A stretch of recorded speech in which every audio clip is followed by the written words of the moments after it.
আমরা খুব গরিব বন্ধুরা, ভাইরাল করে দাও তোমরা, কি করাই নেবো। হ্যালো বন্ধুরা, তোমরা সবাই কেমন আছো? আশা করি সবাই ভালো আছো। আজকে তোমাদের সঙ্গে আলু কাঁচা টমেটোর চচ্চড়ি রেসিপি শেয়ার করব। এই যে আমি এখন কেটে নিচ্ছি টমেটোগুলো পাতলা পাতলা করে, চচ্চড়ি যেরকম কাটা হয় সেরকম কাটছি। এই যে টমেটোগুলো কাটছি এখন। টমেটোগুলো আমাদের দেশি ছিল, দেশি টমেটো হলো আরও ভালো লাগবে খেতে, টক টক হবে। এখন শীত পড়েছে, হালকা হালকা টক টক খেতে ভালো লাগবে। এই যে টমেটোগুলো কেটে নিচ্ছি, সব কাটা হয়ে যাচ্ছে টমেটোগুলো। এবার আলু কেটে নেব।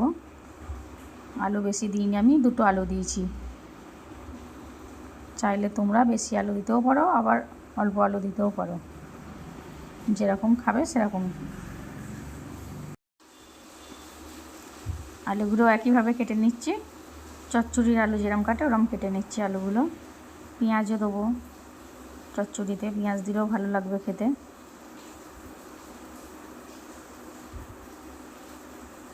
এই যে আমার সব কাটা হয়ে গেল।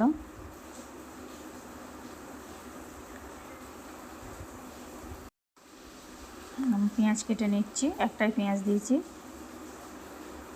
চচ্চড়িতে পেঁয়াজ না দিলে ভালো লাগবে না, ওই জন্য চচ্চড়িতে একটু পেঁয়াজ দিয়ে দিলাম। পেঁয়াজ কাটা হয়ে গেল। এবার আমি কড়াই বসিয়ে দিয়েছি।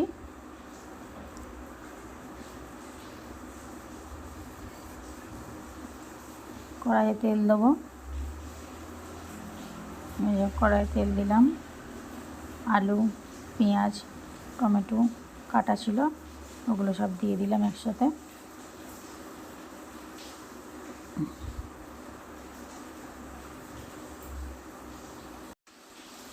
এগুলো দিয়ে ভালো করে একটু ভেজে নিতে হবে, অনেকক্ষণ ধরে একটু ভেজে নিতে হবে। ভেজে নিলে কাঁচা টমেটোর গন্ধটা চলে যাবে, আলুটাও ভালো ভাজা হয়ে যাবে। এই যে ভাজছি। চচ্চড়ি একটু ভেজে নিলে আলুগুলো ভালো লাগবে খেতে, ওই জন্য ভালো করে একটু ভেজে নিচ্ছি। ভালো করে ভেজে নিতে হবে আলুগুলো, তোমরাও ভালো করে সব ভেজে নেবে। প্রথমে যেটা আমরা বলেছি ওটাকেও সিরিয়াসভাবে নেবে না, আমরা ওটা মজা করতে করতে বলেছি, একটু হাসি মজা নিয়েই হচ্ছে ভিডিওটা, আপনারা শেয়ার করে দেবে সব। এই যে হাসি মজা করতে করতে হালকা একটু ধরে গিয়েছিল আলুগুলো, ভালোই ভাজা হচ্ছে। দেখো ভালোই ভাজা হয়েছে।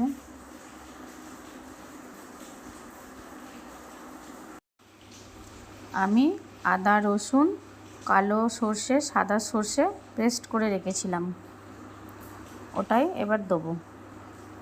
নুন দিয়ে দিলাম।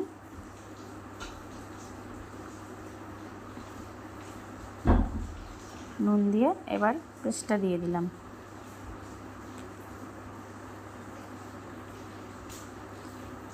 হলুদ গুঁড়ো, লঙ্কার গুঁড়ো, ধনে গুঁড়ো, জিরে গুঁড়ো সব দিয়ে দিলাম। দিয়ে ওটাকে একটু কষবো। এই যে আমি কষে নিচ্ছি। ওটা এখন কষতেই থাকতে হবে 2 মিনিট, ভালো করে কষে নিতে হবে ওটা। এই যে আর ওতেই সামান্য একটু জল দিয়ে, মিক্সারের বাটিটায় একটু জল দিয়ে, জলটা ওতেই দিয়ে দিলাম, দিয়ে আবার কষলাম। কষছি, কষে কষে দেখো রঙটাও এখনই ভালো চলে এসেছে। এই যে দেখতেই পাচ্ছ তোমরা বন্ধুরা, জল দিয়ে দিলাম। এবার বেশি জল দিলে হবে না, ভাজতে ভাজতেই আলুগুলো সেদ্ধ হয়ে গিয়েছিল, ওই জন্য আমি বেশি জল দিইনি, অল্প জল দিয়েছি। কালারটাও খুব সুন্দর এসছে। এই যে আমার রেডি তরকারি, কত ভালো হয়েছে। ট্রাই করবে বাড়িতে, ভালো লাগবে খেতে। বাড়িতে বানিয়ে দেখবে, যদি ভালো লাগে ভিডিওটাকে লাইক করবে, চ্যানেলটাকে সাবস্ক্রাইব করবে।